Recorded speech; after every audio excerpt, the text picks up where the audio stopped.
করে আপনি লাগতে হবে।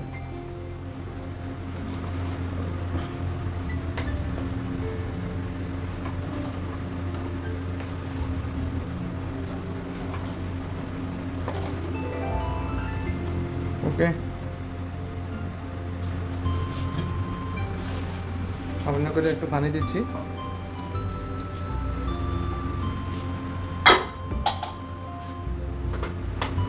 সিদ্ধ হওয়ার জন্য ঢাকনা দিয়ে ঘুরে দেবো। 5 মিনিট পরে আবার আসছি।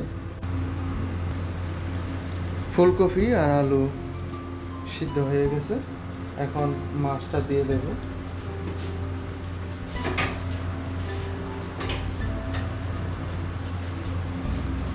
দিচ্ছি মাছ।